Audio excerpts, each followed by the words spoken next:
Silakan duduk dalam hadirat Tuhan. Shalom. Mari kita buka Yohanes pasal yang ke-6. Saudara, dalam hari-hari ini kami sedang dibawa Tuhan untuk menyiapkan jemaat supaya memiliki akan wadah yang besar.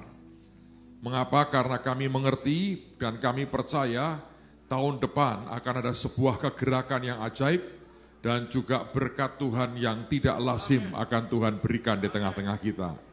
So, betapa pentingnya buat semua kita memiliki akan wadah yang besar, sehingga ketika berkat itu dicurahkan, itu berkat tidak akan tercecer dan tidak akan pernah terbuang. Nah, saya menggambarkan berkat Tuhan dalam 4 kategori sebenarnya. Yang pertama adalah berkat di mana wadah kita itu hanya sebesar pundi-pundi atau dompet. Nah, orang yang hanya punya berkat dengan wadah sebesar pundi-pundi atau dompet, sebetulnya selalu akan berkata not enough, tidak cukup. Tapi kemudian meningkat lagi, ada orang yang punya wadah sebesar tempayan. Dan kalau Anda punya wadah sebesar tempayan, saudara akan berkata just enough, sekedar cukup. Tapi ada orang yang kemudian bisa punya berkat dengan wadah keranjang atau basket. Dan di situ orang mulai kenal yang namanya more than enough atau lebih dari cukup. Tapi yang lebih ajaib lagi, kalau kita bisa punya wadah sebesar lumbung, Anda akan mulai memberi makan bangsa dan memberi makan bangsa-bangsa. Nah, sekarang mari kita akan lihat Yohanes pasal yang ke-6. Ini merupakan cerita tentang sebuah berkat dengan wadah keranjang. Dan saya yakin Anda sudah mengerti akan cerita itu, tapi saya mau ulang membaca buat kita semua. Yohanes pasal yang ke-6, lihat mulai ayat yang pertama. Sesudah itu Yesus berangkat ke seberang danau Galilea, yaitu danau Tiberias. Orang banyak berbondong-bondong mengikuti dia, karena mereka melihat mujizat-mujizat penyembuhan yang diadakannya terhadap orang-orang sakit. Dan Yesus naik ke atas gunung dan duduk di situ dengan murid-muridnya.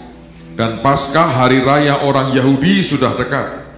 Ketika Yesus memandang sekelilingnya dan melihat bahwa orang banyak berbondong-bondong datang kepadanya, berkatalah ia kepada Filipus, "Di manakah kita akan membeli roti supaya mereka ini dapat makan?" Hal itu dikatakannya untuk mencobai dia, sebab ia sendiri tahu apa yang hendak dilakukannya. Jawab Filipus kepadanya, "Roti seharga 200 dinar tidak akan cukup untuk mereka ini, sekalipun masing-masing mendapat sepotong kecil saja." Seorang dari murid-muridnya, yaitu Andreas, saudara Simon Petrus, berkata kepadanya, "Di sini ada seorang anak yang mempunyai 5 roti jelai dan 2 ikan. Tetapi apakah artinya itu untuk orang sebanyak ini?" Kata Yesus, "Suruhlah orang-orang itu duduk. Adapun di tempat itu banyak rumput." Maka duduklah orang-orang itu, kira-kira 5.000 laki-laki banyaknya. Lalu Yesus mengambil roti itu, mengucap syukur dan membagi-bagikannya kepada mereka yang duduk di situ. Demikian juga dibuatnya dengan ikan-ikan itu, sebanyak yang mereka kehendaki. Dan setelah mereka kenyang, ia berkata kepada murid-muridnya, "Kumpulkanlah potongan-potongan yang lebih, supaya tidak ada yang terbuang." Maka mereka pun mengumpulkannya dan mengisi 12 bakul, 12 basket, 12 bakul, penuh dengan potongan-potongan dari kelima roti jelai yang lebih setelah orang makan. Ketika orang-orang itu melihat mujizat yang telah diadakannya, mereka berkata, Dia ini adalah benar-benar nabi yang akan datang ke dalam dunia." Karena Yesus tahu bahwa mereka hendak datang dan hendak membawa dia dengan paksa untuk menjadikan dia raja, ia menyingkir pula ke gunung seorang diri, dan seterusnya. Saudara sekalian, lihat lagi akan sebuah setting peristiwa yang terjadi pada waktu itu.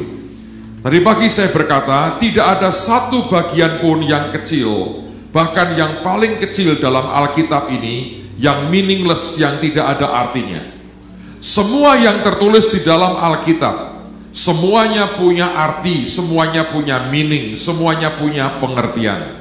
Dan apapun yang ditulis selalu punya divine purpose di dalamnya. Nah, Alkitab mengatakan cerita ini dengan latar belakang namanya Danau Galilea.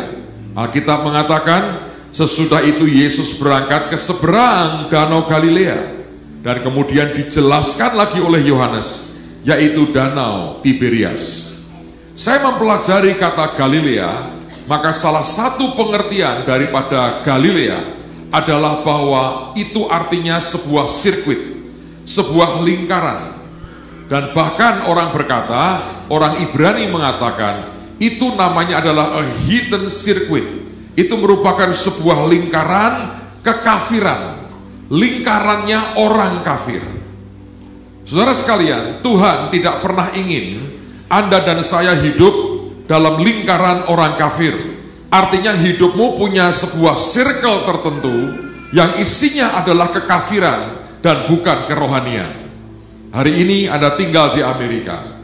Saya berdoa Anda tidak terjebak dalam lingkaran-lingkaran tertentu yang bukan dari Tuhan. Apa itu Pak lingkarannya? Anda bangun pagi, Anda siap-siap kerja, bawa bekal atau mungkin tidak. Lalu Anda nunggu jemputan, Anda masuk ke van, Anda duduk, tidur lagi sebentar sambil ngantuk-ngantuk begini, menahan akan dingin, sampai di pabrik Anda kerja sekian jam, Anda kemudian keluar lagi, pulang, berhenti beli makanan sebentar, balik ke rumah, sudah teler, blek hilang. Besok pagi bangun lagi, Anda siap-siap lagi, menahan dingin, jaketnya lupa, masuk lagi, keluar bawa jaket, nunggu van lagi, masuk lagi, duduk, tidur lagi.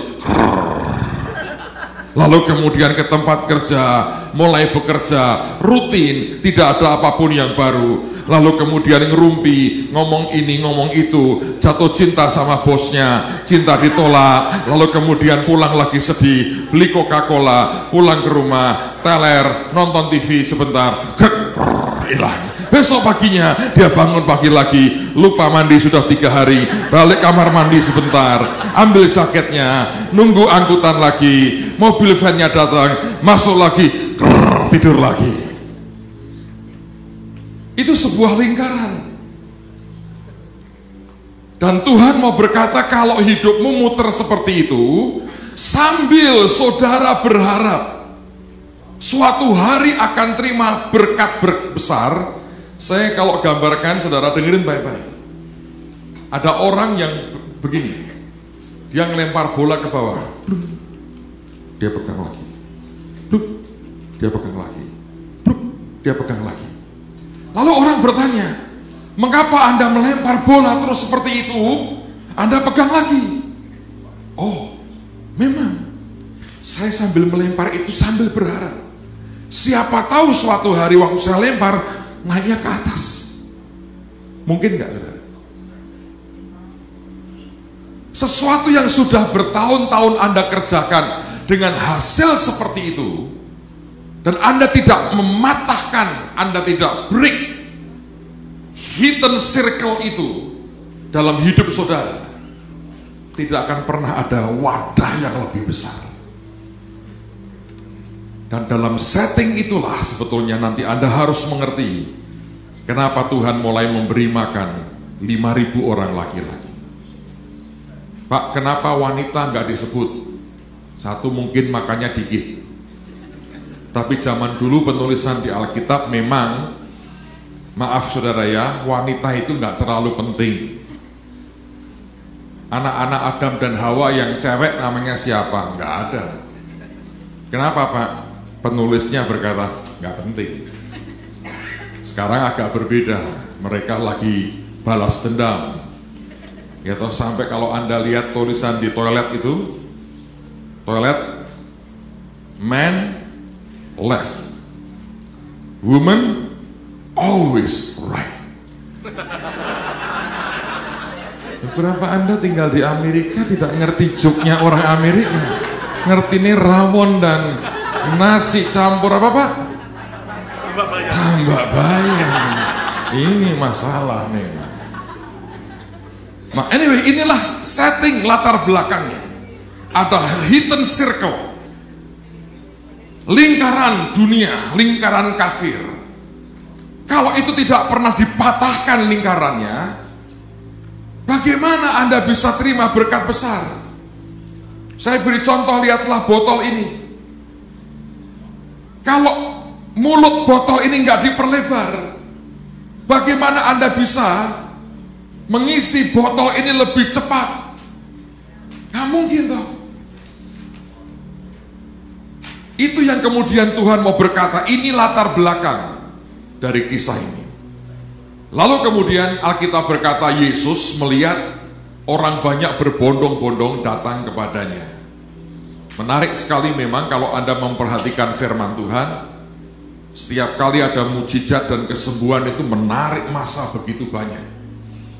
Saya baru terima kesaksian-kesaksian ajaib karena beberapa hari yang lalu sebelum berangkat ke Amerika, saya beberapa belas jam di radio mendoakan orang sakit, mengkonseling orang lewat radio. Ada banyak yang mengalami kesembuhan, beberapa menurut saya spektakuler. Ada seseorang yang sudah usianya 37 tahun, dari kecil badannya bungkuk begini. Dari kecil, cacat dari kecil. Dan hari itu dia mengatakan umur saya 37 tahun. Ketika kita berdoa sama-sama, saya di studio radio, dia di rumahnya sendiri. Kuasa Tuhan turun dengan kuat. Dan dia seperti mau teriak dan bersorak, dia berkata, Pak, sekarang badan saya tegak lagi. Usia sudah 37 tahun. Saya baru terima SMS kami di gereja setiap bulan sekali, memang buat kebaktian healing. Ada seorang yang kandungannya masalah. Kata dokter ada penebalan dan ada apa begitu, saya nggak tahu. Sehingga pendarahan itu bertahun-tahun. Sejak ikut ibadah itu, dia nyembah Tuhan, kami berdoa. Sejak hari itu pendarahannya berhenti. Diperiksa ke dokter kandungan, dokter berkata kandungannya sudah normal, sudah tidak ada pendarahan, berhenti karena nama Tuhan. Mujizat itu membawa akan perhatian banyak orang, sehingga banyak orang berbondong-bondong datang ke Tuhan. Nah, Alkitab berkata ketika Yesus melihat orang banyak itu, dia naik ke atas bukit. Ini kesekian kalinya terjadi, dia melihat orang banyak, dia naik ke atas bukit. Dan hari itu ada berbeda dengan yang lain. Alkitab mengatakan tergeraklah hatinya oleh belas kasihan. Dia melayani mereka, dia berkhotbah, dia mengajar kepada orang banyak, dan dia menyembuhkan akan semua orang yang sakit. Lalu kemudian dimulailah sebuah proses to break the hidden circle, menghancurkan, mematahkan akan lingkaran kekafiran dalam hidup murid-muridnya. Dia panggil salah seorang muridnya yang bernama Filipus, dan dia berkata, Filipus, bagaimana caranya supaya kita bisa, di mana kita bisa beli roti supaya mereka ini bisa makan? Dan Alkitab berkata, Yesus mengatakan itu untuk menguji, memberikan tes kepada Filipus. Sebab dia sendiri tahu apa yang harus dikerjakannya. Nah, kalau Anda memperhatikan, kata tes sebetulnya artinya adalah sebuah ujian untuk menetapkan atau mengerti akan kuantitas daripada seseorang.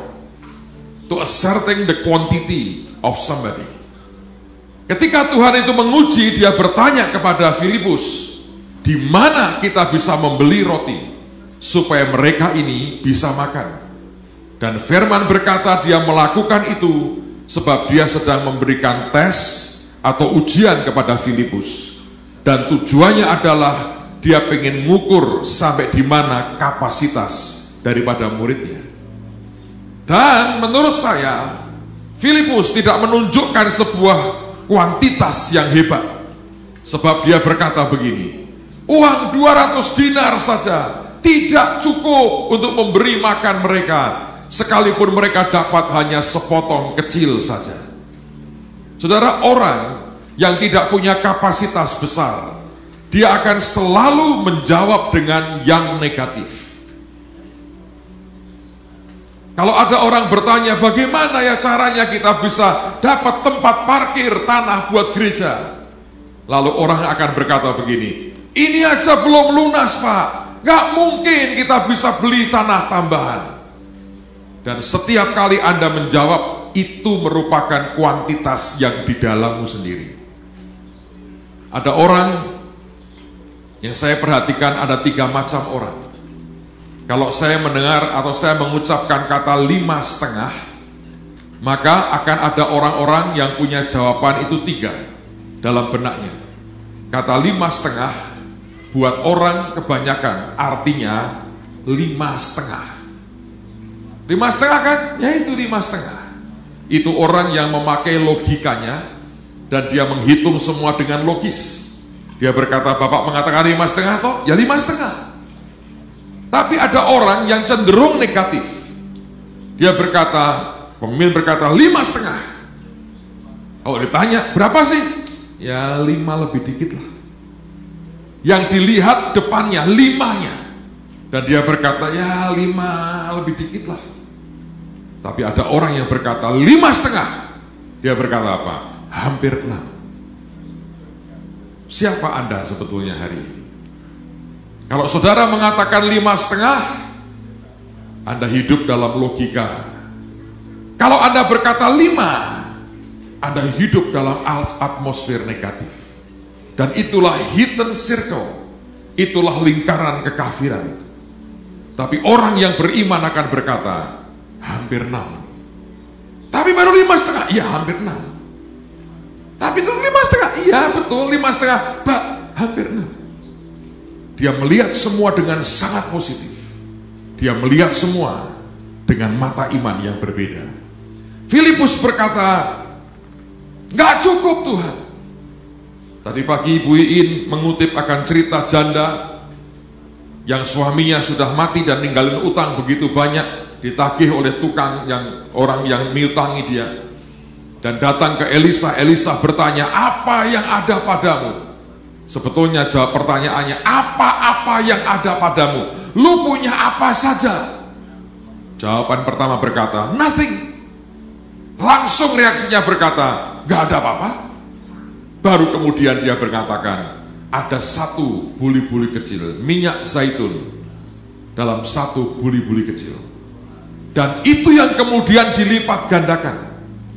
Saya membayangkan dengan itu saja, dia bisa bayar utang, dan dia bisa hidup dari sisanya. Maka indikasinya lebihnya begitu banyak, seumur hidupnya dipensiun oleh jual minyak zaitun, olive oil.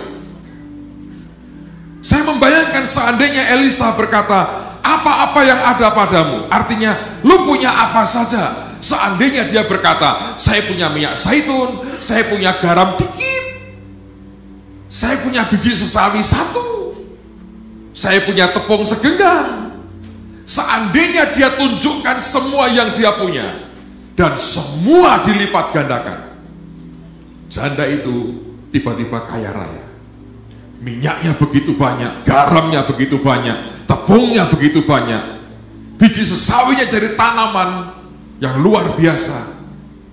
Tapi hari itu dia berkata, aku gak punya apa-apa. Cara berpikir yang cenderung negatif, yang selalu berkata, gak mungkin, tidak akan cukup, tidak bisa ini, di luar kemampuan kita, ini omong kosong, memaksakan diri. Persis itu. Itulah sebabnya Alkitab berkata, mereka ada di seberang Danau Galilea, mereka ada di hidden circuit, mereka ada di sebuah lingkaran kekafiran, dan Filipus kena dampaknya. Tuhan sedang ingin menguji sampai di mana kapasitasnya. Dia ingin mengerti sampai di mana daya tampung orang ini. Dan hari itu menurut saya, Filipus gagal menjawab dengan yang seharusnya. Lalu Alkitab mengatakan sesuatu yang ajaib terjadi. Seorang bernama Andreas berkata, di sini ada. Saudara, mujizat itu dimulai dengan di sini ada. Seorang teman hamba Tuhan, Tommy Barrett, pernah tulis buku Miracles is in the House. Mujizat itu ada di dalam rumah. Janda dengan minyak buli-buli dalam buli-buli itu, minyak itu ada di dalam rumahnya. Janda Sarfat dengan tepung dan minyak itu dalam genggamannya. Air yang diubah jadi anggur bukan air yang nimba dari tetangga, itu dari air yang ada di rumah itu. Dan peristiwa 5 roti dan 2 ikan dimulai dengan berkata, di sini ada. Siapa yang ingin menikmati pelipat gandaan dari Tuhan? Nanti pulang, lihat ke kamarmu masing-masing. Ada apa di sini? Ada apa di tanganmu? Disitulah engkau hadapkan ke Tuhan. Dan saudara akan mengalami pelipat gandaan. Amen. Berapa tahun ya Pak di sana? 2 tahun jadi presiden. Anda sudah kuliah berapa tahun di Amerika, nggak jadi apa-apa. Belajarlah dari Indonesia, cuma 2 tahun jadi presiden Amerika. Bayangin itu. Ajaib kan? Dan tiba-tiba Obama lewat. Wah, pisang goreng. Pisang goreng kan bahasa Inggrisnya pisang goreng, saudara. Pisang goreng. Akhirnya mana pisang goreng? Dia duduk di situ, makan dengan Anda, dan orang Indonesia tidak pernah lupa foto bersama. Dan mendadak breaking news, Presiden Obama makan pisang goreng di Philadelphia. Anda tahu apa yang terjadi? The next day seluruh Philadelphia ngantri pisang goreng, saudara. Pak, pisang goreng bisa berbuat apa? Bisa berbuat banyak. Seandainya kau berikan ke Tuhan, kau berkata, Tuhan, ini yang engkau berikan kepadaku, ini yang aku punya. Mujizat ini ketika Tuhan mau breaking, mematahkan break the hidden circle. Dia bertanya kepada Filipus, di mana kita bisa membeli roti supaya mereka bisa makan? Dia berkata nggak bisa. Apa yang kemudian terjadi? Andreas datang. Dan dia berkata, di sini ada. Nanti pulang, jangan kemana-mana. Masuk rumah lihat. Tanganmu kau buka. Apa yang kau punya? Pak, saya hanya bisa nyulam. Itu akan jadi yang luar biasa. Anda bisa apapun dalam hidupmu. Minimal, dengerin baik-baik. Dunia sudah menguji saudara. Kerja di tempat ini. Yang kalau saudara pulang ke Indonesia, tidak akan kau lakukan itu. Semua Anda kerjakan sendiri. Minimal saya percaya Anda punya sebuah quality tertentu dalam hidupmu. Untuk kau bisa kerja dengan sangat baik. Amen. Tapi kalau kau mikirnya begini, nanti gajian tiap Jumat dari pabrik. Itu masalah. Itu sebuah lingkaran kekafiran, lingkaran dunia yang tidak akan membawa Anda kemana-mana.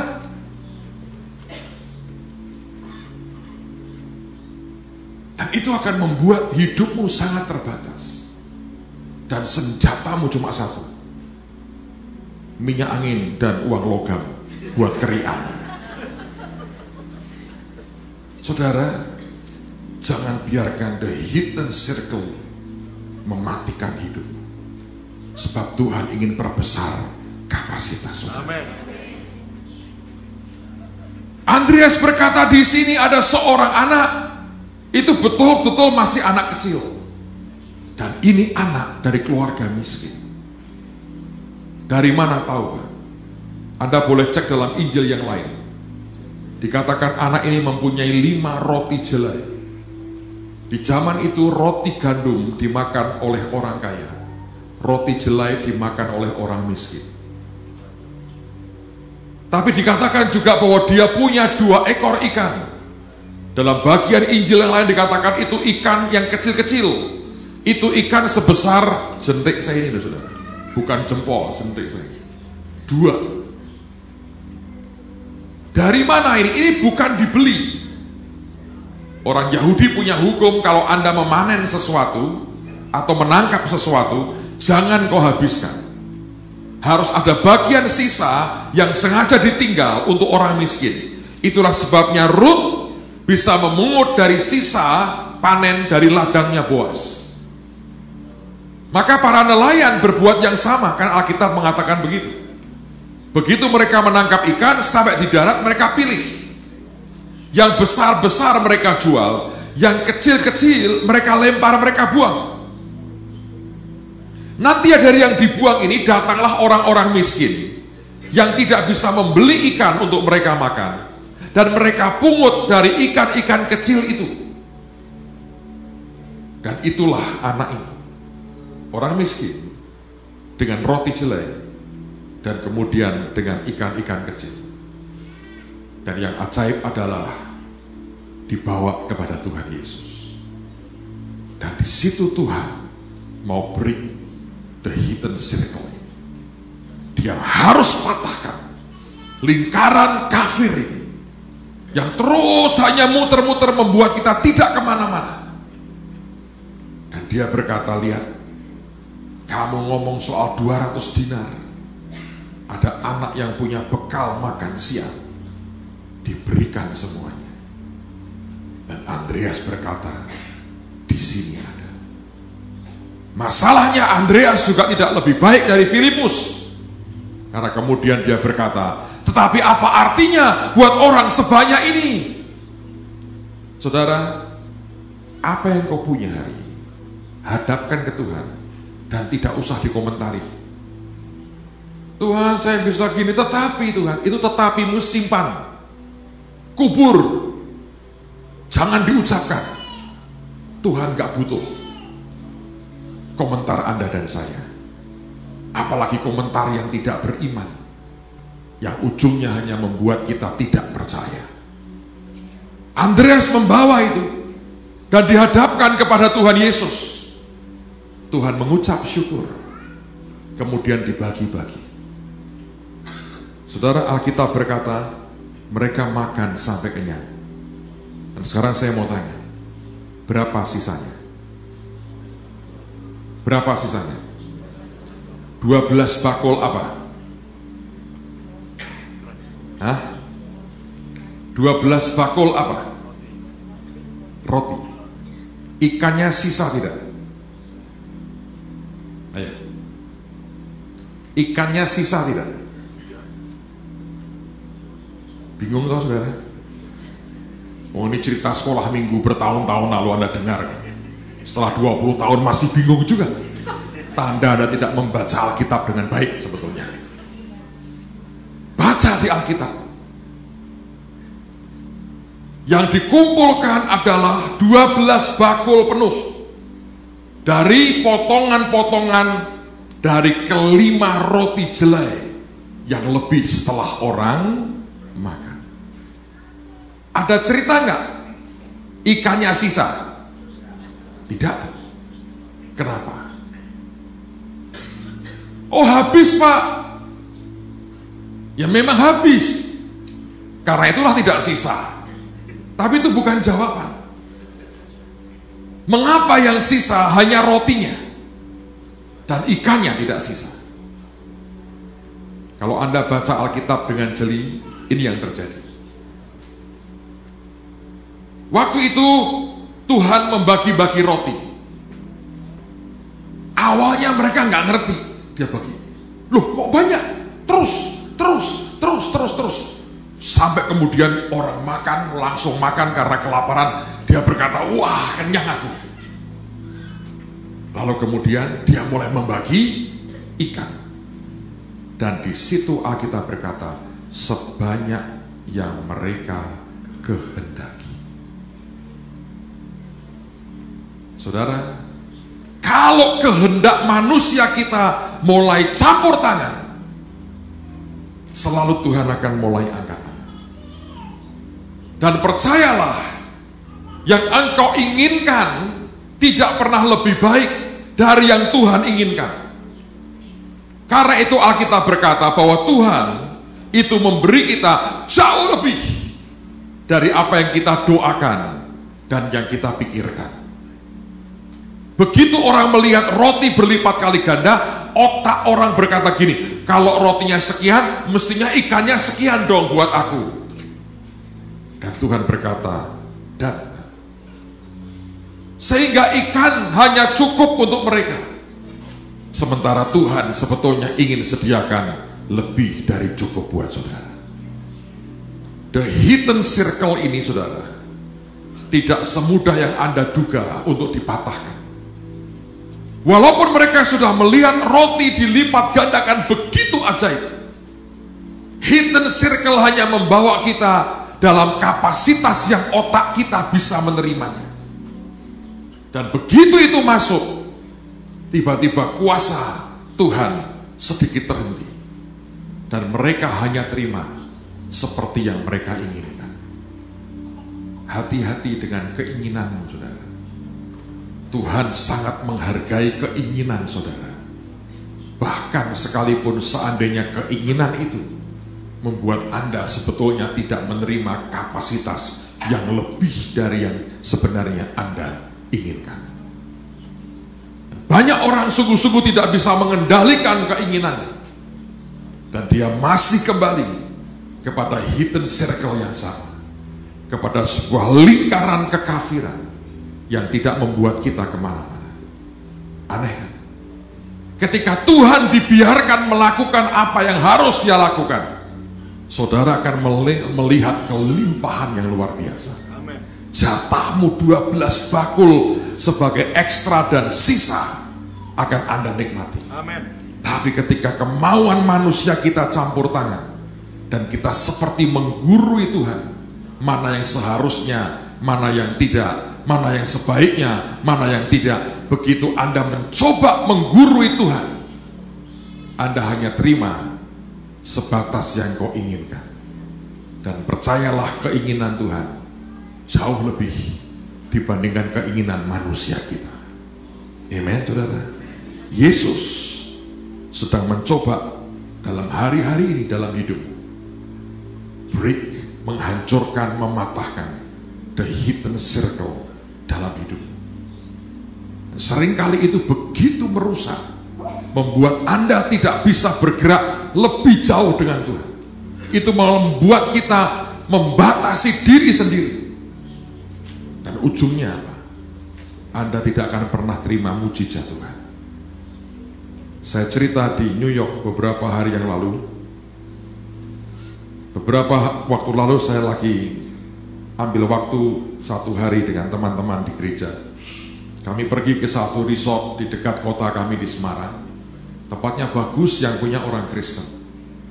Dan di situ dia bangun sebuah chapel yang cakep sekali, saudara. Kecil, tidak terlalu besar muatnya, tapi sekarang menjadi tempat yang cukup favorit bagi banyak orang untuk menikah di situ. Dan chapel itu putih luarnya, bentuknya pun juga antik sekali arsitekturnya. Saya sedang duduk makan pagi dengan teman-teman, dan bergabung bersama dengan saya cucunya John Evans ini. Dia sudah hampir 2 bulan tinggal di rumah saya. Dia ingin belajar pelayanan, namanya Jason Evans ini, dan dia sudah hampir 2 bulan. Kami duduk sama-sama. Grandpanya adalah hamba Tuhan yang ajaib. Kalau ngomong keuangan luar biasa. Jadi saya pengen diskusi dengan anak ini, seberapa dia punya pengertian. Ada 2 orang pemuda yang kerja di kompleks resort itu. Masih muda. Saya tidak tahu sebetulnya dia sudah menikah atau belum. Tapi saya melihat dia kerja dengan rapi. Dia bersihkan akan chapelnya, dia bersihkan tempat-tempat lain. Dan kemudian saya tanya dengan Jason dan teman-teman yang semeja dengan saya. Kalian lihat 2 orang pemuda itu? Seandainya mereka berdua adalah Kristen, dan mereka belum kawin, dan mereka punya pacar, dan mereka ingin menikah, mungkinkah satu hari mereka menikah di chapel yang bagus itu, yang sedang mereka bersihkan? Yang lain diam. Jason berkata, mungkin tidak. Mungkin dia tidak akan nikah di situ. Saya bilang, why? Kenapa? Dia nggak bisa memberikan jawaban yang jelas. Lalu saya berkata begini, coba dengerin baik-baik. Siapa bilang dia tidak bisa menikah di chapel yang hari ini sedang dia bersihkan, yang kepadanya dia mengabdikan dirinya, yang membuat satu hari memang menurut saya dia mungkin tidak akan menikah di sana, bukan Tuhan, tapi dirinya sendiri. Yang pertama dia akan berkata begini, saya tidak layak menikah di situ. Siapa yang berkata kau tidak layak? Ya nggak ada, diriku sendiri. Bukankah dia sedang mengurung dirinya sendiri? Itu the hidden circle dalam kehidupan kita. Yang kedua, dia bisa berkata, hanya orang kaya yang bisa sewa chapel itu buat mereka menikah. Saya bukan orang kaya, saya cuma pegawai. Saya tidak mungkin membayar sewanya. Siapa yang ngomong begitu? Ya saya sendiri. Saya berkata kalau cara berpikirnya begitu, yakin saya memang tidak akan mungkin dia menikah di chapel itu. Tapi seandainya dia bisa break the hidden circle dalam hidupnya, dan dia mulai berkata begini, mengapa tidak bisa? Saya kan orang Kristen, saya menikah di gereja, saya menikah di chapel, dan chapel ini milik bos saya. Mengapa tidak bisa?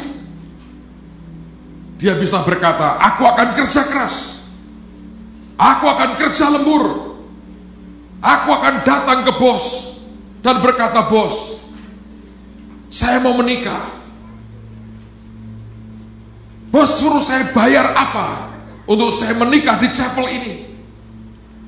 Kerja lembur gak dibayar 3 bulan, oke. Tapi saya mau menikah di chapel ini. Kalau cara mikirnya itu saja, dia sudah mulai keluar dari the hidden circle dalam hidupnya. Tapi berapa banyak kita berkata, gak enak, sungkan, gak enak, sungkan. Dan padahal Tuhan tidak mengatakan itu. Engkau sedang memutuskan nasibmu sendiri. Anda tinggal di Amerika, engkau kerja di pabrik. Saya nggak tahu ya, pernahkah Anda berpikir begini, bagaimana caranya ya, 2 tahun dari sekarang pabrik ini milik saya? Pernah nggak mikir begitu? Oh ya enggak toh Pak, kita tahu diri toh Pak. Enggak, itu kurang tahu diri. Sebab engkau anak raja di atas segala raja. Lalu ini ngomong terus terang ya, Pak Lukas akan menangis kalau Anda hanya bangga jadi pekerja pabrik.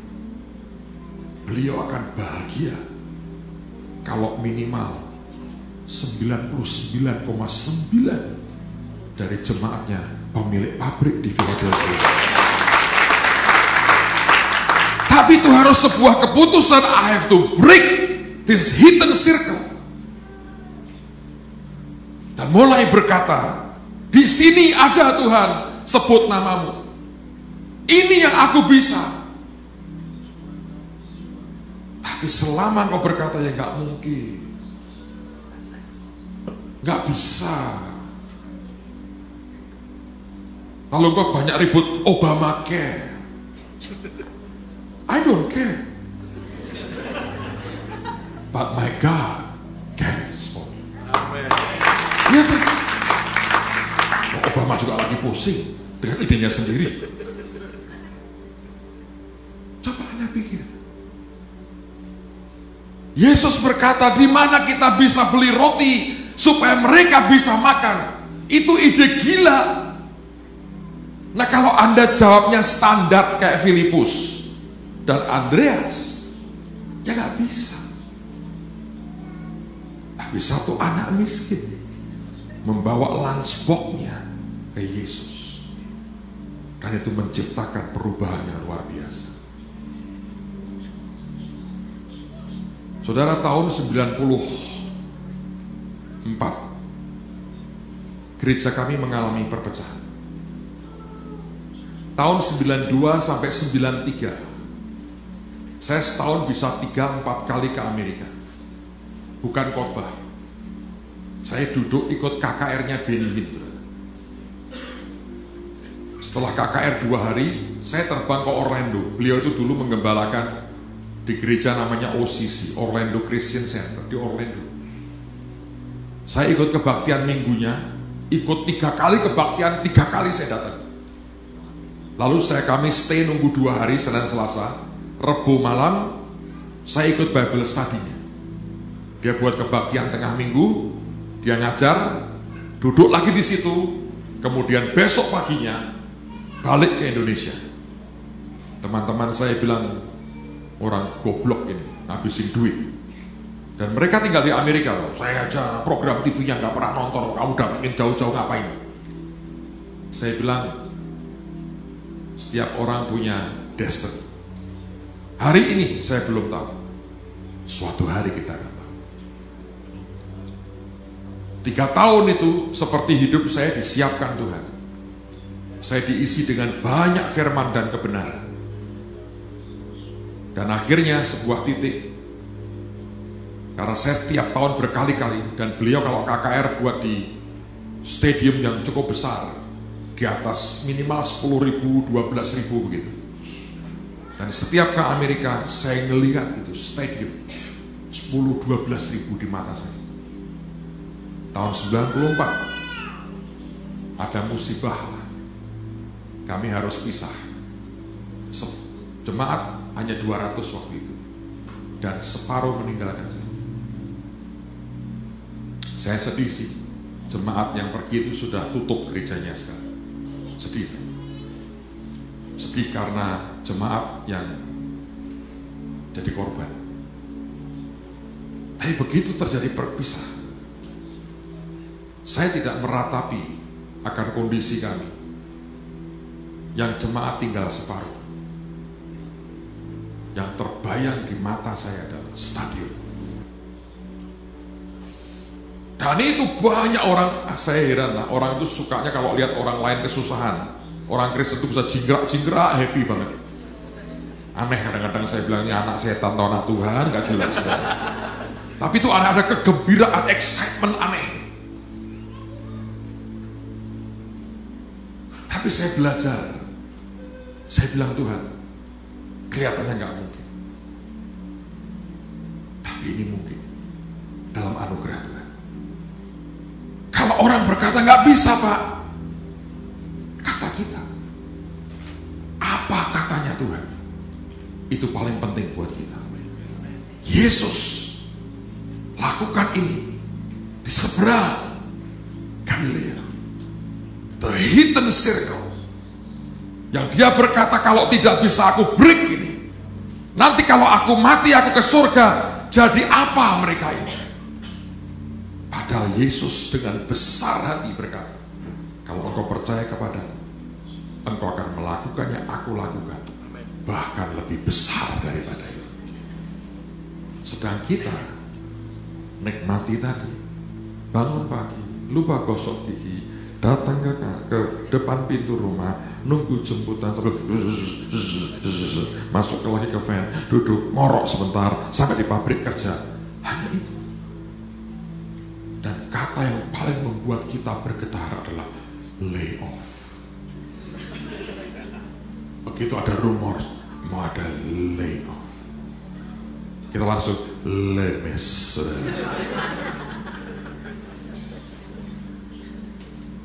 Begitu dengar, wih, ganti pemerintahan ini, republik ini sekarang.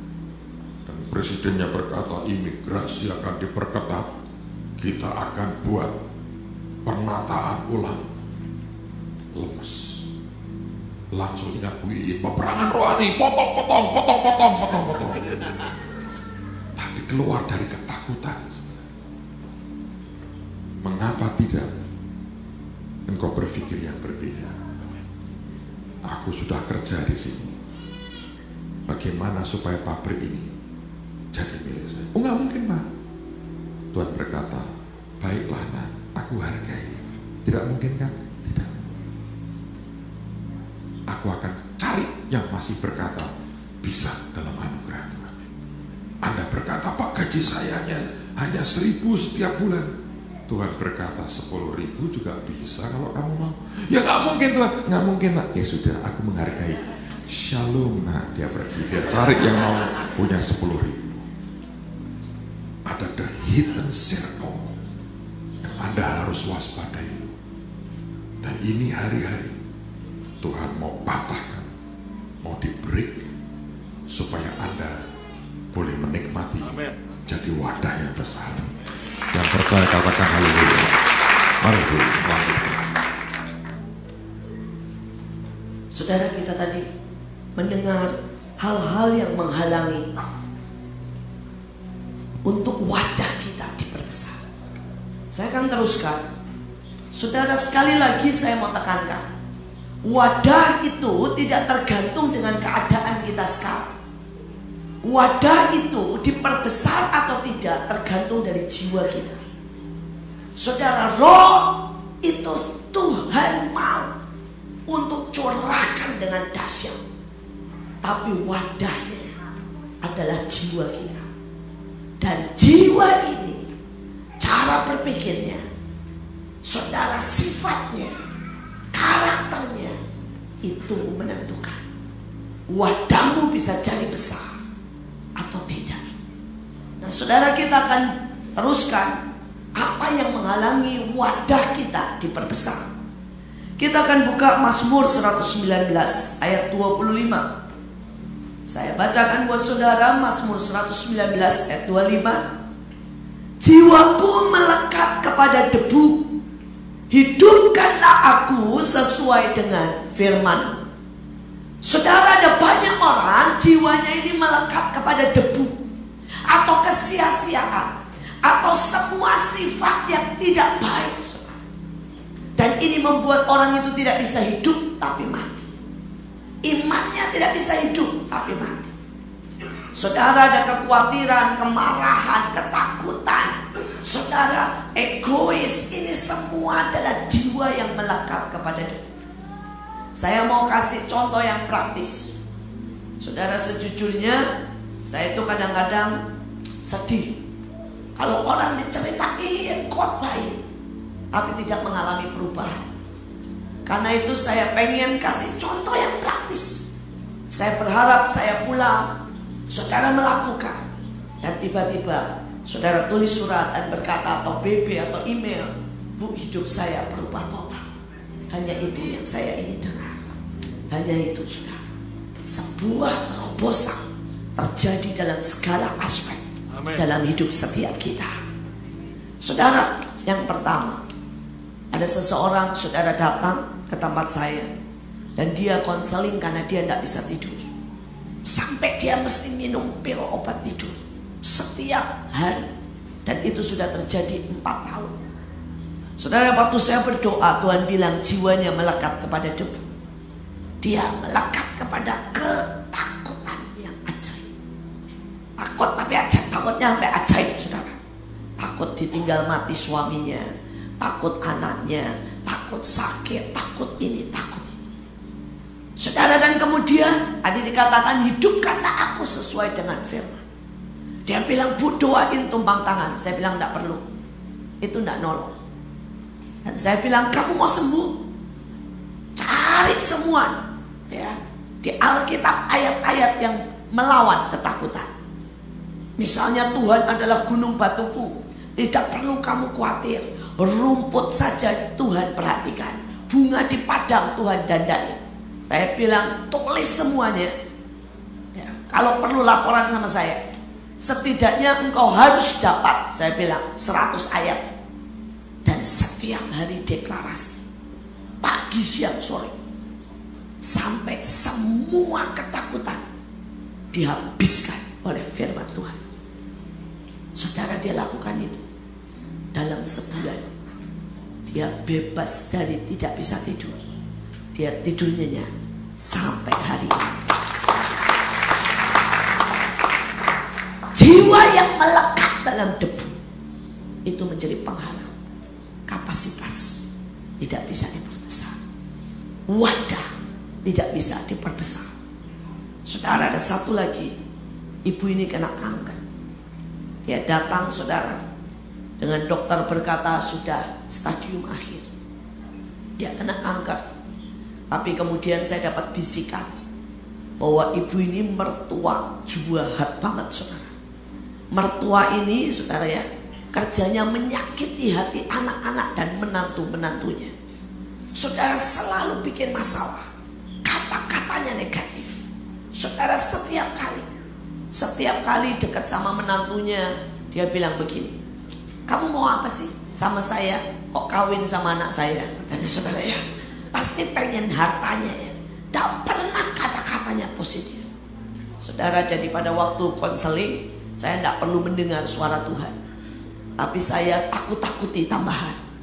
Saya bilang, Bu, ibu ini kan sudah dekat dengan liang kubur. Saya fair-fairan saja. Mungkin hidup ibu tinggal 3 bulan.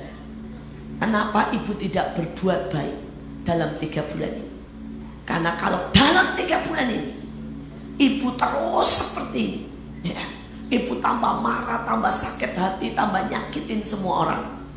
Pertama, belum tentu masuk surga. Yang kedua, saya bilang ya, karena mereka semua sakit hati. Dan Tuhan bilang, nak, kamu nyakitin orang terus, hidupmu tidak jadi berkah. Padahal Alkitab berkata, mereka yang tidak berbuah dipotong. Betul kan? Jadi belum tentu masuk surga kalau dia di hadapan Tuhan sudah dipotong. Dan saya berkata, mati itu ciri dipotong loh, Bu. Kalau mati karena tidak baik, saya bilang. Saudara, saya takut-takutin. Saudara, kemudian saya bilang, yang kedua, Bu, kalau ibu nyakitin semua, nanti kalau misalnya tidak ada yang mau ngubur ibu gimana? Tidak ada yang mau datang gimana? Saudara, rupanya mempan juga, saudara. Terus dia bilang, terus saya mesti gimana? Jangan fokus minta sembuh, fokus berbuat kebaikan 3 bulan. Saya bilang itu semua, saya tahu ini ibu kaya, saudara. Tasnya itu komplit, dari Chanel, Louis Vuitton, Hermes, komplit. Saya bilang, Bu, itu tidak bisa dibawa kubur. Mendingan sekarang ambil satu doa, kasih ke orang dengan bilang minta maaf. Ya, saya selama ini nyakitin. Sekarang ini ya, saya berdoa supaya kalau kamu ingat saya, tidak ingat yang jelek, tapi ingat saya pernah ngasih tas kamu Hermes. Lumayan. Saya bilang semua image orang berubah. Saudara, saya tahu dia punya tas itu lebih dari 25. Saudara, ya di Indonesia itu biasa, saudara. Saudara mungkin di Indonesia biasa ibu-ibu pejabat itu sampai membuat lemari kaca khusus tas demi tas. Semua Hermes, Louis Vuitton, pokoknya itu buat lemari, buat tas, nyimpen tas yang harganya, saudara ya, di atas 50 juta. Mereka kalau ibu-ibu pejabat, saya punya banyak teman yang seperti itu, kalau nenteng tas yang harganya, saudara, di bawah 50 itu malu, saudara.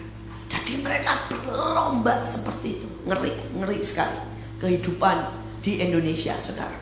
Nah, saudara, saya bilang bagiin. Kalau ini tidak sampai semua 50 juta ke atas. Ada yang biasa, tapi ada juga. Tapi dia punya lebih dari 25. Saudara, dan saya bilang, saya tahu ibu itu punya sepatu banyak, bagiin. Saya bilang, jangan nanti terkenal seperti Imelda Marcos. Saya bilang, saudara, dan dia lakukan.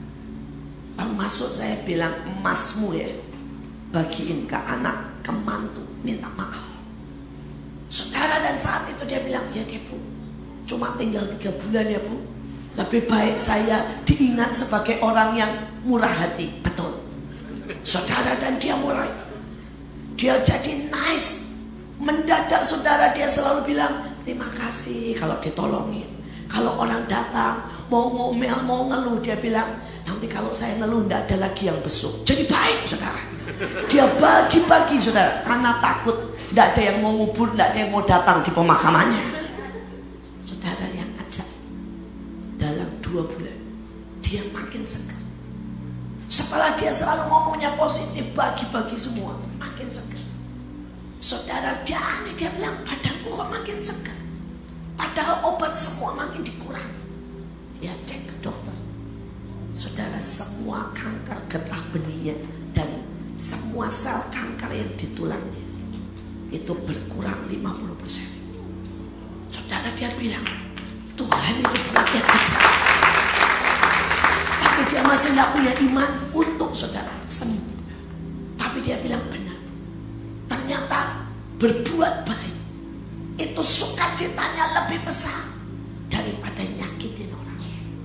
Dia bilang ternyata bagi-bagi itu lebih enak daripada saya nenteng dan diiriin orang. Saudara, dan dia jadi hobi bagi-bagi. Saudara, lewat 6 bulan dia cek ke dokter, dia sembuh total.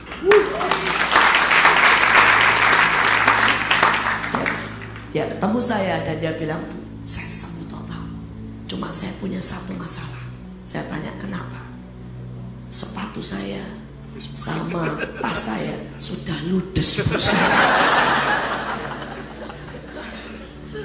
Dan saya bilang, enggak apa-apa, beli lagi, bagi-bagi lagi tapi. Saudara, dan dia bilang, terus terang, 6 bulan ini membuat saya berubah total. Sekarang dia tidak pernah lagi beli Hermes dan sebagainya. Dia bilang turun kelas ya Bu ya, coat saja cukup ya, katanya saudara ya. Dia bilang saya soalnya sekarang sudah hobi bagi-bagi. Dan benar saudara, dia kalau belanja ke Amerika, dia pulang itu bawa 20 tas, tapi tidak ada yang dia jual, dia bagi-bagi saudara. Sekarang dia bilang itu pelayanan saya. Pelayanan saya adalah shopping dan bagi-bagi saudara. Dan ibu ini tambah lama tambah sehat dengan pelayanan baru, bagi-bagi. Saudara pikir itu tidak ada di Alkitab? Nanti baca di Korintus. Ada sebuah pelayanan namanya memberi kemurahan. Saudara, itu sebuah pelayanan. Dan istilah saya, belanjalah dengan baik, bagi-bagi. Itu menyembuhkan. Kapasitasmu diperbesar, umurnya diperpanjang. Tiba-tiba dari ibu yang suka nyakiti, hari ini temannya banyak, dia bersaksi di mana-mana saudara tentang hidupnya. Kapasitasnya diperbesar. Saya berdoa, coba periksa apa dalam jiwamu yang melekat kepada debu. Potong. Saudara, yang ketiga, contohnya supaya saudara tahu ngerti, periksa diri dan langsung berbuat. Ada seorang teman saya juga, saudara, memang pada waktu lahir dia punya banyak kelemahan. Salah satunya sel imunnya itu sangat sedikit, sehingga mudah sekali kena penyakit dan dia mudah sekali lemas. Saudara, demikian juga jantungnya tidak normal, rahimnya juga katanya lemah. Saudara, dia menikah dan suaminya sangat sayang. Karena teman saya ini baik sekali, saudara, orangnya nice, cantik, manis, tapi itu kelemahannya. Jadi begitu menikah, suaminya protek dia lebih lagi dari orang tuanya. Orang tuanya sudah protek, tapi suaminya protek dia lebih lagi. Saudara, dan mereka sudah menikah 5 tahun, tidak bisa punya anak. Setiap kali hamil keguguran, setiap kali hamil keguguran. Saudara, dan suaminya tidak membolehkan dia pelayanan, tidak bolehin dia capek, tidak bolehin dia saudara kerja, karena dia suaminya bilang, kamu kan tahu kamu lahir seperti itu. Sampai akhirnya saudara, dia mulai masuk Mahanaim. Dan kami saudara tidak pernah ada pengecualian. Ini orang-orang yang lemah, ini orang-orang kuat, ini kaya, ini miskin, tidak ada saudara. Kami semua duduk di bawah, dari konglomerat sampai saudara orang yang miskin. Kami duduk di bawah, dari orang anak-anak umur 3 tahun di tempat kami sudah kami paksa buat duduk diam dan buat ambil sebuah alat setiap kali jam menari. Saudara, kami didik seperti itu di tempat kami. Jadi anak-anak, Pak Lukas pernah ke sana, tidak ada kelas anak-anak di Mahanaim. Dari umur 3 tahun mereka sudah duduk dan mereka sudah bawa alat nari.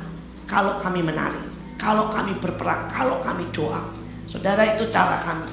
Saudara, sampai di tempat kami, itu yang pergi pelayanan, yang berangkat ke bangsa-bangsa, ada yang umurnya 70 tahun, saudara. Dan mereka tetap ke bangsa-bangsa dengan kuat.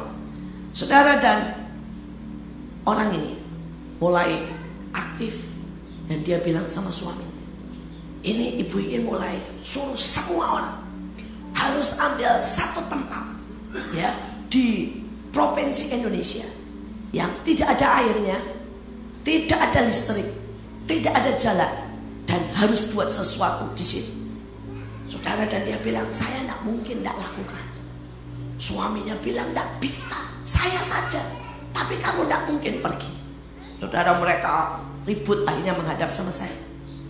Dan kemudian saya cukup keras. Saya ngomong sama suaminya, kamu sampai kapan terus terikat dengan kekhawatiran? Sampai kapan engkau membatasi Tuhan dan berusaha menjaga istrimu dengan caramu sendiri, bukan dengan cara Tuhan? Saya berkata, berhenti memperlakukan dia sebagai boneka. Biarkan dia hidup seperti rencana Tuhan. Saudara, dan saya bilang sama istrinya, bagi orang percaya tidak ada yang mustahil. Amen. Kamu percaya enggak? Kamu bisa pergi, lakukan yang Tuhan mau, dan kamu pulang lebih sehat. Istrinya bilang, percaya Bu, terlalu lama saya melekat kepada debu, kepada kefanaan, ketidaksanggupan yang membatasi hidup saya. Saudara, saya bilang, deal, sekarang berdoa. Kamu mau kemana? Saudara, dia bilang, saya dapat ke Sumba, pojokan. Saya bilang, oke. Saya bilang sama suaminya, dampingi, tapi tidak boleh melarang dia melakukan apapun. Mari kita percaya keluar dari cara hidup yang salah. Saudara, dan saya bersyukur suaminya berkata, iya Bu, Tuhan sebenarnya sudah bilang sama saya, kalau kamu terus perlakukan istrimu seperti itu, aku akan bawa pulang dia. Jadi suaminya bilang, tapi aneh ya Bu, Tuhan sudah ngomong begitu kok saya tidak bisa berubah.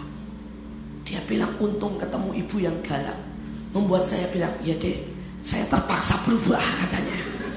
Jadi beberapa orang itu, saudara, sudah dengar Tuhan, tetap tidak berubah, melekat sama Tuhan, melekat sama Tuhan. Tuhan sudah bilang jelas sama suami, kalau kamu perlakukan istrimu seperti itu, justru aku akan bawa dia pulang, karena itu tanda engkau mengilahkan dia. Tapi toh itu tidak membuat dia berubah, itu tidak buat dia berubah. Saudara, dan waktu itu saudara, mereka berangkat, suaminya terus minta didoain, Bu doain ya, istrinya tenang-tenang, suaminya yang khawatir. Saudara, sampai ke sana, itu mesti masuk ke pelosok, saudara ya, itu jalan kaki 4 jam. Saudara, mesti itu satu tempat di mana tidak ada air, jadi cuma pakai tisu basah mandinya beberapa hari. Saudara, dan suaminya khawatir, tapi istrinya berkata, ayo Pak, setiap hari perjamuan, setiap hari berdoa, kita percaya Tuhan. Saudara, pulang dari sana, suaminya langsung cek ke dokter, pengen tahu istrinya apa-apa. Tiba-tiba sel imunnya, saudara ya, itu naik ke batas normal. Pulang dari surga. Tuhan kita, Tuhan yang ajaib. Tapi Tuhan upai dia satu lagi. Saudara, hari ini mereka punya anak 1 bulan, pulang dari Sumba, istrinya mengandung dan mereka sudah pulang. Hari ini istrinya saudara sudah full time bekerja sebagai guru, berdiri dari pagi sampai sore ngajar, dan istrinya berkata, bertahun-tahun aku kehilangan hidupku karena ketakutan orang tuaku, dan karena ketakutan itu dimasukkan ke dirinya sampai dirinya berpikir dia tidak bisa, dia tidak bisa seperti orang lain, dia tidak bisa untuk dekat dengan orang yang berpenyakit karena pasti akan sakit. Dia selalu berpikir dia ini lemah, tapi dia bilang, mendadak Tuhan ubahkan dia. Waktu jiwa ini di-break, dihidupkan oleh firman Tuhan, sehingga jiwa kita tidak melekat lagi kepada debu. Maka kapasitasmu, wadahmu, talentamu, semua kesempatan terbuka dan menjadi besar buat saudara. Saudara, hal yang kedua, saya kasih yang praktis. Adik Pak Agung bilang yang pertama, keluar dari circle kefasikan. Yang kedua, saya katakan, lepaskan diri dari debu, lepaskan jiwa. Saudara, yang ketiga, hari ini saya mau khotbah pendek karena saudara, saya ditantang sama Pak Agung dan Pak Lukas. Apa Bu In bisa enggak ya khotbah pendek, katanya saudara. Jadi saya buktikan saya bisa khotbah pendek. Mazmur 119, saudara ya. Mazmur 124 ayat 7. Mazmur 124 ayat yang ke-7. Mari saya bacakan. Jiwa kita terluput seperti burung dari jerat penangkap burung. Jerat itu telah putus dan kita pun terluput. Saudara, ada jiwa-jiwa yang terjerat, dan ini membuat mereka tidak bisa punya, saudara, kapasitas yang besar. Tidak bisa pergi kemana Tuhan suruh pergi. Tidak bisa jadi merdeka karena ini jiwa terjerat. Saudara, banyak orang tidak sadar apa yang menjerat jiwanya. Seringkali hubungan kita dengan kuasa gelap di masa lalu, dan janji-janji yang kita ucapkan tanpa kita sadari itu menjerat kita. Mari belajar berkata Roh Kudus, ingatkan supaya jangan sampai kami terjerat seperti burung, tidak bisa terbang, tidak bisa lari, tidak bisa ada di mana Tuhan suruh. Saya kasih kesaksian dalam hidup saya. Saudara, saya ini juara kelas dari kecil sampai SMA. Saudara, sampai SMA saya selalu setidaknya 10 besar. Saya juara baca puisi, saya juara mode show. Pokoknya gini-gini saya punya kegiatan seabrek, saudara. Dan saya juara debat, juara pidato. Dan itu sudah ditekankan oleh orang tua saya dari sejak saya kecil. Mereka selalu berkata, pilih yang kamu mau dan lari, kembangkan bakat. Adik saya pilihnya ke arah olahraga. Jadi adik saya lebih banyak ke olahraga dan ke musik. Saya lebih banyak, saudara, ke seperti itu, saudara. Nah, kemudian pada waktu kami lulus SMA, kami ini main-main, ketemu sama teman-teman main-main. Saudara, datang teman saya yang papahnya, saudara, itu tukang ramal hebat, paling hebat se-Indonesia. Bahkan saudara, presiden, menteri itu tanya banyak hal soal soal ke depan, soal politik sama dia. Nah, teman saya ngomong begini, papa saya lagi ada di rumah, ya, mau ndak kita membaca tangan kalian masing-masing? Apa sih yang akan terjadi setelah kita lulus SMA?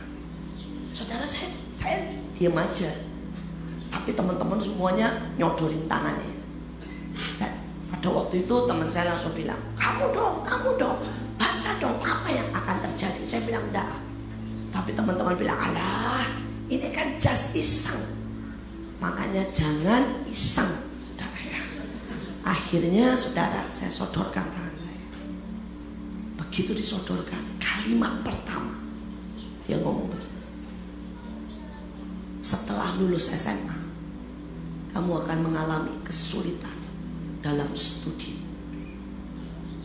Teman-teman semua ngomong bilang, tidak mungkin Pak. Dia ini juara terus sampai SMA. Tapi papanya bilang, tapi yang saya baca setelah lulus SMA, dia akan mengalami kesulitan studi dan tidak bisa untuk lulus. Saudara pulang, saya bilang itu orang ngawur. Itu orang ngawur. Dia bilang hidup saya tidak bahagia, saudara, dan sebagainya. Dia bilang, saudara ya, mata saya itu ada titiknya, mata saya ada titiknya di bawah sini, dan katanya saya akan banyak sekali menangis dan sebagainya. Saya coba bilang enggak, buktinya saya tidak pernah nangis. Saya ini jarang sekali nangis. Saudara, bahkan pada waktu dari kecil saya mengalami banyak hal. Saya pernah tabrakan, saudara, di mana seluruh kaki saya, saudara, itu berdarah-darah, sobek, saudara, dan saya tidak mau nangis. Saya tahan sampai pingsan, saudara, saking sakitnya. Kalau saudara tanya kenapa, itu karena ayah saya. Ayah saya dari kecil itu selalu bilang bahwa saya itu wanita, tapi saya anak kebanggaannya, karena saya punya keberanian dan kekuatan melebihi laki-laki. Ayah saya itu dari kecil kalau muji saya begitu, saudara. Saudara, dan itu membuat saya makin menggila, saudara, untuk membuktikan bahwa saya lebih dari laki-laki. Saudara, itu juga memicu sehingga saya tidak pernah mau kalah. Kalau di kelas teman saya yang laki, saudara, dapat nilai 8, saya harus dapat nilai 9. Saudara, karena di dalam diri saya, ayah saya sering ngomong begitu. Kalau ngenalin orang, ini anak saya perempuan, katanya ya, yang paling besar. Dia perempuan sih, tapi dia lebih tahan, dia lebih berani, dia lebih kuat dari laki-laki. Itu dari kecil. Tanpa sadar itu membentuk. Sehingga saya hampir tidak pernah nangis. Karena saya selalu ingat kata-kata ayah saya, bahwa saya lebih hebat dari laki-laki. Satu sisi baik, satu sisi, saudara, itu mengerjakan kekerasan dan kesombongan dalam hati saya. Saya ke Belanda, dan itu tiba-tiba terjadi sesuatu yang aneh. Setiap kali saya belajar, saya baca buku, tidak ada satupun yang saya bisa tangkap. Saudara, setiap kali saya masuk kuliah, begitu saudara saya sekolah arsitek, saya dikeluarkan, saudara ya, itu slide gurunya mulai nerangin, saya tidur, kelak tidur. Begitu nanti selesai pelajarannya, saya bangun. Saudara, saya 3 tahun tidak lulus tingkat 1. Nilai saya do re mi fa, tidak sampai so. Saudara, saya setiap kali ujian cuma ambil 4, dan 4 itu semuanya tidak lulus. Di tahun ketiga, seluruh dosen menyebut saya adalah orang terbodoh yang mereka pernah ketemu. Sampai dosen saya tuh ngomong begini sama saya 20 tahun ngajar, belum pernah lihat orang segoblok kamu. Bayangin. Tapi sejujurnya ini, saya sekolah arsitek, dibawa dari satu gedung ke gedung lain. Di tingkat 1 saja kami harus melihat kurang lebih 100 gedung. Dan setiap gedung gurunya menerangkan, ini dia pakai kata spirit ya. Dia bilang ini spiritnya perempuan, ini spiritnya megah, ini spiritnya modern, ini spiritnya antik. Saya tidak ngerti. Terus gurunya selalu bilang ini. Setelah saya dia terangin, dia pindah ke gedung lain, dia akan tanya ke kita. Dia tanya, kamu ini gedung spiritnya laki atau perempuan? Gedung kok bisa laki atau perempuan, ini gimana sih? Saya tidak ngerti. Sampai gurunya kesal banget. Saya tidak ngerti. Kalau gurunya bilang spiritnya mengundang atau menolak, saya tidak ngerti. Gimana gedung bisa menolak atau mengundang? Hari ini itu sangat jelas buat saya. Ada gedung-gedung yang kelihatan sangat kekar. Itu namanya gedung-gedung apa itu? pria spiritnya. Ada gedung-gedung yang kalau saudara lihat sangat cantik, dan itu spiritnya wanita. Saudara, ada gedung-gedung yang rasanya saudara pengen masuk ke dalam, tapi ada gedung-gedung yang sangat pertahanannya tebal, sampai saudara deket pun ngeri. Itu namanya gedung yang spiritnya menolak. Sekarang itu sangat clear buat saya. Tapi itu diajarin guru saya 100 gedung, tidak mudah. Sampai akhirnya saya sudah mau dideportasi, sampai saya pakai pengacara. Saudara, saya berkata, Tuhan, saya tidak tahu apa yang konslet di otak saya. Pada waktu itu datang Pak Daniel Alexander dan bawa seorang pendoa, Ibu Maria. Begitu Ibu Maria lihat saya, dia ngomong begini, kenapa hidupmu diselubungi satu selaput yang membuat engkau selalu mengantuk? Dan dia bilang, kamu pernah berhubungan dengan kuasa gelap? Saya bilang, enggak. Dia bilang, kamu pernah? Tiba-tiba Tuhan ingatkan, saya berhubungan dengan ramal. Saya bilang, oh iya, saya pernah diramal. Dibilangnya hidup saya, studi saya akan gagal. Dan hari itu saudara, dia bilang, dalam nama Yesus saya break, saya koyakkan. Saudara, dia tumpangi saya. Saya dilayani oleh Pak Victor Faraknimena. Kalau saudara tahu di Belanda, pelepasan. Saudara, saya pelepasan. Saudara, ada tiba-tiba seperti ada yang dari dalam dia kayak bergolak keluar, saudara. Walaupun tidak ada wujudnya. Saya tidak muntah dalam arti sesungguhnya, tapi kayak orang muntah tapi tidak keluar apa-apa. Selesai, saudara, saya mau berkata, tiba-tiba saya ke sekolah, semua clear. Saya baca semua ngerti. Dalam 3 tahun saya selesaikan tingkat 1, tingkat 2, tingkat 3, tingkat 4, tingkat 5 saya. Saudara, saya lulus S2, saudara, dalam waktu 5 tahun dengan angka yang baik. Dan dosen saya berkata, saya tidak tahu kamu itu goblok atau jenius. Dia bilang, kalau kamu hebat, kenapa kamu dalam 3 tahun awal kamu sangat goblok? Tapi kalau kamu memang benar-benar goblok, selama TU Delft ada. TU Delft salah satu sekolah terbaik di dunia. Tapi ini sekolah bukan sekolah, kalau Amerika lebih terkenal dengan kreativitas, lebih terkenal dengan majunya. Ini benar-benar untuk ilmu ilmu yang asli, saudara. Dan dia berkata, tidak pernah ada orang bisa lulus S2 dalam 3 tahun. Dosen saya tahu, saya menyelesaikan S2 saya dari tingkat 1, saudara, karena tidak ada yang lulus selama 3 tahun sampai selesai, sampai bikin skripsi dalam 3 tahun. Kalau saudara tanya, apa yang terjadi? Jerat itu hampir menghabisi destiny saya. Ada banyak orang tidak sadar, hidupnya terjerat. Saudara, ada banyak orang berhubungan dengan mungkin orang tuanya kirim sebuah ramalan.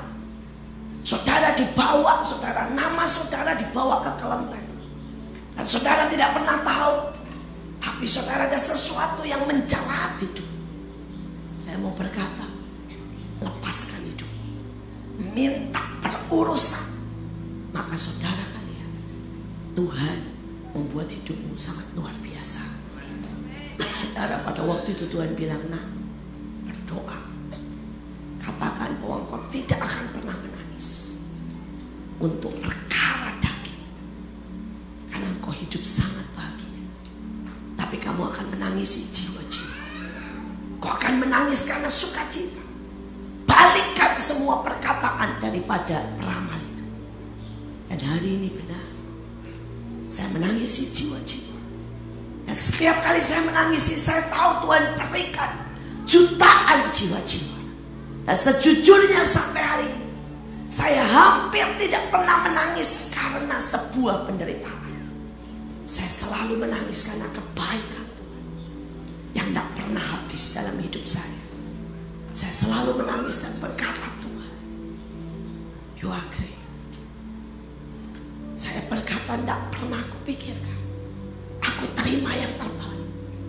Setiap kali saya lihat apapun dalam hidup saya berkata, lebih dari yang pernah saya bayangkan. Lebih dari yang pernah saya bayangkan. Tuhan sedang berikan dalam hidup saya. Sungguh-sungguh, setiap kali kita dilepaskan dari jerat, maka semua air mata akan menjadi teriakan sukacita. Amen. Akan jadi tari-tarian. Amen. Akan jadi, saudara, kemenangan besar. Amen. Saudara, satu lagi sebelum saya punya seorang teman, keluarganya terus sakit dan sakit dan sakit. Saudara, dan akhirnya dia datang dan berkata, Bu, ada apa dengan hidup saya? Saya bertanya, kamu sudah pernah doa keliling sekitar rumahmu? Karena kamu harus tahu kamu tinggal sama siapa. Dia bilang belum. Ternyata pada waktu dia doa keliling sekitar rumahnya, 3, saudara, blok dari rumahnya itu dukun paranormal. 3 blok lagi, saudara, dia punya patung naga dan menyembah kepada naga itu. Masa di rumahnya ada patung naga 3 meter. Ini tidak normal, saudara. Dia menyembah sesuatu, saudara, dan kemudian dia mulai selidiki. Ternyata orang di sekitar situ semua anaknya sakit, bahkan mati, saudara. Dan dia berkata, Bu, ada apa? Saya bilang, perang. Mulai dari keliling, mulai batalkan semua jerat yang ada dalam hidup. Batalkan setiap kiriman, bangun tembok. Saudara, Alkitab berkata Tuhan berikan ke kita 7 macam tembok. Ada tembok ujian, ada tembok, saudara, doa syafaat, ada tembok, saudara, yang namanya pengakuan iman, ada tembok berapi. Saudara, semuanya ada di dalam firman Tuhan, ada ayatnya. Masalahnya berapa banyak anak Tuhan mengaktifkan untuk berkata, dalam nama Yesus aku dirikan tembok berapi atas hidupku. Saudara, Tuhan itu sediakan semuanya. Amen. Tapi kalau engkau tidak pakai, maka itu tidak akan punya efek apa-apa. Saudara, beberapa orang bilang, Bu, otomatis dong. Enggak. Saya punya anak yang usianya sudah 18 dan 20 tahun. Saudara, tidak otomatis. Setiap hari saya pakaiin jaket, setiap hari, saudara, saya kasih makan. Tidak begitu. Pada waktu anak saya kecil, ya. Tapi hari ini mereka harus. Bahkan saya, saudara, hari-hari ini tidak akan kirim uang kalau mereka tidak mau atau tidak minta sama saya. Saya ditanya sama banyak orang, bilang, Bu, tidak beliin baju buat anaknya. Saya bilang, saya tidak berani beliin baju buat anak saya. Seleranya itu haleluya, saudara, ya. Kalau saya beliin, dia bilang, Mama, seleranya kenapa kayak orang tua? Ya, tidak akan dipakai. Saudara, saya beliin sepatu buat suami saya berani. Saudara, karena apa? Seleranya gampang, saudara, asal enak dipakai, sederhana, oke. Anak saya, jangan harap, saudara. Semua sepatu yang papahnya pakai, dia bilang jelek. Dia bilang kampungan lah, jelek lah, saudara, ya. Aduh, saudara, dan anak saya itu haleluya, saudara. Saudara, setiap kali Nike keluar yang terbaru, dia bisa tahu. Toms keluar yang terbaru, dia tahu. Saudara, nanti ada merek apa keluar terbaru, dia bilang, Mah, ada yang baru, keren, katanya, ya. Saya bilang, keren. Saya bilang, doa dulu. Dia bilang, iya, Mah, saya tabur dulu yang lain ya, supaya boleh beli lagi, katanya. Karena sepatu dia itu haleluya banyaknya, saudara. Tapi dia tahu cara menyogok Tuhan. Setiap kali ada yang baru, dia tabur semua ke orang-orang miskin, sampai orang-orang nangis. Karena tiba-tiba dapat sepatu Nike, dapat sepatu Tom, sepatu yang keren-keren, saudara. Yang cuma limited edition. Dan mereka bilang, terima kasih ya, terima kasih. Dia senyum-senyum. Padahal saya cuma nyogok Tuhan supaya boleh beli sepatu lagi, saudara. Tapi Tuhan ngerti, saudara.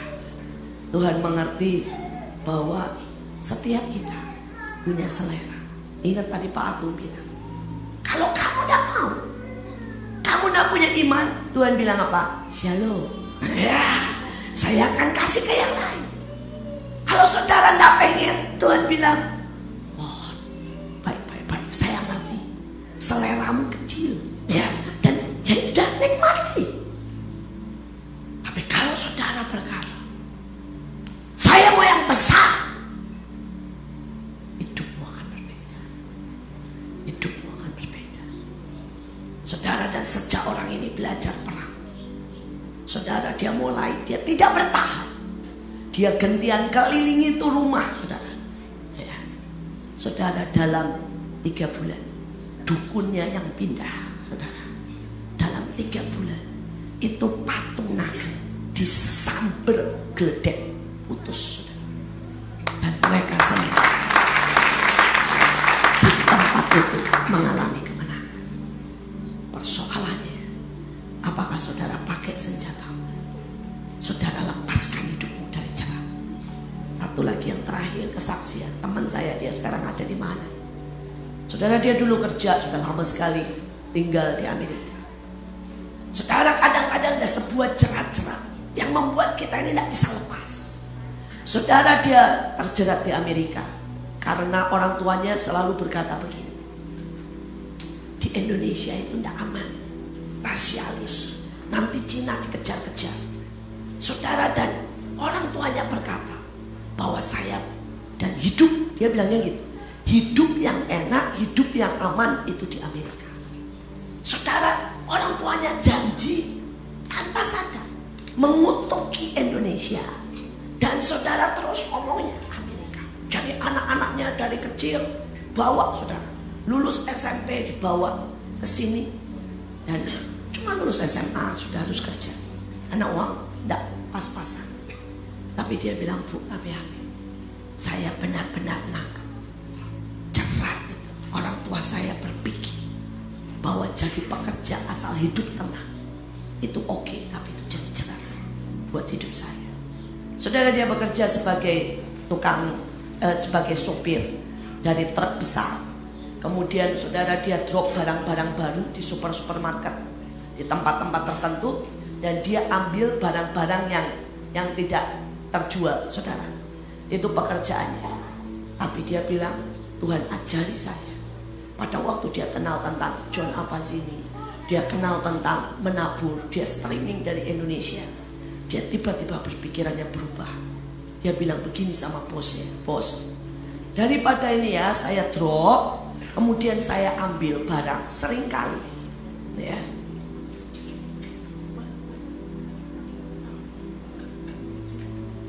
seringkali, saudara, itu tidak, seringkali itu tidak cukup truknya, terlalu banyak katanya, terlalu banyak barang yang reject, yang dibalikkan daripada yang terjual. Saudara, dia bilang, boleh enggak kalau itu, dia bilang, saya coba jual ke teman-teman saya, ke yang Indonesia ataupun ke toko-toko lain yang di desa-desa. Toh dia lewat. Di Amerika kan tidak cuma kota-kota besar, dia lewat pasti daerah-daerah yang lebih kecil-kecil. Saudara, dan bosnya bilang boleh. Dia bilang, saya minta harga ya yang sampai dipotong 10%, sampai, saudara, dari harga normal dia cuma, saudara, dikenakan 10%. Dan bosnya bilang boleh, daripada saya susah, boleh, ambil aja. Saudara, dan dia lakukan itu, dia jual. Tapi selebihnya, saudara, dia kirim ke Indonesia. Dia bilang, Bu, saya mau berkati orang-orang pemulung. Saudara, dia kerjakan itu. Dari, saudara, gajinya toh, dia bilang, terakhir, Bu, sebenarnya dari jualan itu setiap bulan dia dapat 20.000 US dollar. Tapi pada waktu dia kerja seperti apa itu, mondar-mandir cuma jualan seperti itu, Tuhan bilang, waktunya pulang. Waktunya pulang. Dia bilang waktu dia mau pulang, orang tuanya sangat ketakutan, jerat di jiwa. Ya, seperti ada sesuatu dengan Amerika, seperti mau diperbudak selamanya di sini. Dia bilang sama ibunya, sama ayahnya, Mama, Papa tahu gak sih, ada satu spirit itu ingin memperbudak kita. Kita dijadiin sapi perah. saudara lihat sebuah patung yang di dekat di sini. Ada sebuah patung yang menekan, nyedot sampai kurus kering. Kalau saudara pikir patung itu sekedar seni, saudara salah besar. Itu spirit. Itu spirit. Itu nyedot. Saudara, dan dia bilang, dia peperangan rohani, dia break itu. Dan dia bilang, dia tantang orang tuanya. Saya pulang duluan. Saya akan buktikan. Saya tidak mau kerja keras kayak begini. Dari pagi sampai malam dia tidur cuma 4 jam. Dalam seminggu dia bawa truk itu ya sudah, dia tidurnya di truk, saudara. Walaupun dapat 20.000 dia tidur di truk. Dia bilang, saya tidak mau kerja seperti ini. Saya mau berhenti. Hari ini saudara, dengan semua koneksinya di Amerika, dengan dia bangun saudara sebuah perusahaan di Indonesia, mendatangkan mesin-mesin barang-barang dari sini ke Indonesia, dan penghasilan dia kurang lebih setiap bulan 400 jutaan. Dan dia datangkan orang tuanya dari sini balik ke Indonesia. Tapi dia bilang, tapi saya sekarang berbeda. Teman-teman saya di Amerika masih nyetir truk. Saya cuma telepon, liburan sama istri, ketemu dari satu hotel ke hotel lain, ngecek barang-barang sama anak saya. Bahkan anaknya sampai di homeschooling karena kerjanya liburan dari satu kota ke kota lain, sembari ngecek perusahaannya. Dan dia bilang, hidup sekarang Bu, bukan lagi, maaf kata, dia bilang budak, tapi raja. Hari ini saya mau berkata, kamu perbesar hidupmu atau engkau mau terjerat terus. Saya ajak saudara mulai berkata, aku mau urusan dengan ini. Jiwa